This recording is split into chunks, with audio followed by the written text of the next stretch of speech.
En esta presentación vamos a ver los conceptos claves relacionados con el tema el poder político de las sociedades. El concepto que sería el poder político, que vamos a definirlo como el ejercicio de la función de gobierno por parte de la autoridad. Ya veremos los diferentes tipos de autoridad que podemos distinguir. Es el de Estado, que es una forma de organización política institucional. Y vamos a ver que tiene diferentes características. La soberanía. Vamos a decir que la soberanía es el poder político superior que corresponde a un Estado independiente. Ya vamos a ver que normalmente en los países más desarrollados la soberanía es nacional. El segundo elemento que tiene es el Estado que está delimitado por fronteras, tanto terrestres como marítimas. Y luego dentro de su territorio pues podemos ver diferentes divisiones administrativas, como pueden ser regiones o estados. La tercera función es que este Estado tiene capacidad para regular la vida social mediante la creación de instituciones, de gobiernos y leyes. Y por último, vamos a ver que el poder se ejerce mediante un régimen político, que es la forma o sistema de gobierno que tiene un Estado. Vamos a ver en esta tabla las diferentes diferencias. Según el jefe de Estado, en general podemos distinguir dos tipos. Una monarquía, cuando es un rey quien ostenta la jefatura del Estado, y esto suele ser hereditario y de carácter vitalicio, es decir, el rey se retira cuando muere o abdica, que son situaciones más extrañas. La república, pues la jefatura del Estado, la ejerce un presidente sin carácter hereditario, es decir, que ha sido elegido por el pueblo.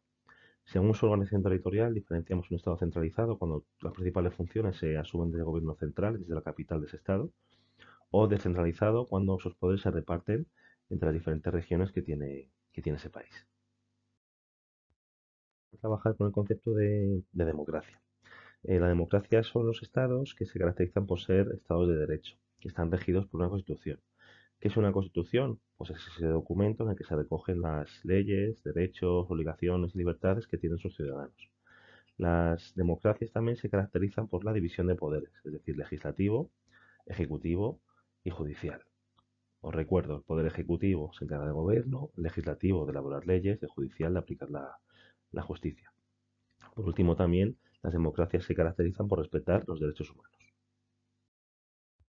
Bien, vamos ahora a ver el concepto de dictadura. Y bueno, se ha puesto aquí la fotografía de Charles Chaplin, que era un actor que hizo muchas películas, pero una de ellas sobre un dictador. Bueno, os dejo que os explique el concepto de dictadura. Las dictaduras presentan características opuestas a las democracias. No existe separación de poderes ni Estado de Derecho. El gobierno controla el poder de forma autoritaria. No se aplican plenamente libertades de expresión, de prensa, de culto, etc. Ni se reconocen los derechos humanos. No hay pluralismo político. Se limita la existencia de partidos, y no se convocan elecciones o estas son manipuladas por el gobierno. El poder se ejerce y se mantiene por la fuerza, lo que se traduce en un control policial y militar de la sociedad para vigilar o acabar con la oposición. Bueno, pues espero que os haya gustado su explicación. Vamos a ver ahora tipos de dictadura. Teocracia es aquella en la que el poder la ejercen autoridades religiosas y los textos sagrados son base de leyes. Por ejemplo, Irán. Monarquías absolutas, un rey gobierna de forma dictatorial apoyándose en instituciones dependientes del soberano. Por ejemplo, Arabia Saudí. Dictadura militar es aquella dictadura en la que el poder está controlado por una élite militar, por ejemplo, Birmania. Y las dictaduras totalitarias pues presentan rasgos opresivos y el Estado trata de controlar todos los aspectos de la vida de los ciudadanos. Por ejemplo, Corea del Norte. Regímenes autoritarios, también llamados iliberales. Entonces, bueno, vamos a ver que lo que ocurre aquí es que los rasgos del Estado de Derecho están presentes, pero de una forma limitada, controlada por el gobierno.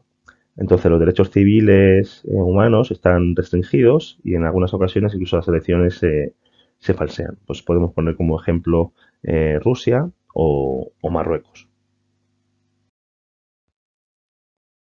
Vamos a definirla como un sistema de ideas a partir de las cuales una persona analiza la realidad. Entonces podéis encontrar conceptos de ideologías de derechas, de izquierdas, conservadoras, progresistas. Bueno, pues no deja de ser eso, cómo las personas interpretan la realidad. que se definen como reuniones públicas de protesta o de reivindicación por algún motivo concreto. Pueden ser laborales, políticas, sociales, etcétera. De huelga, que son interrupciones del trabajo por parte de los trabajadores con el objetivo de reivindicar mejoras laborales o protestar contra una situación determinada. Esto es desobediencia civil, que es la resistencia pacífica al mandato del poder establecido, ya sea democrático o dictatorial. Os he puesto el ejemplo quizás más representativo, que es el de Gandhi en la India. Los motines, que son levantamientos violentos, en general locales y poco organizados. Terrorismo, que lo vamos a definir como la actuación de bandas armadas con el fin de obtener fines ideológicos.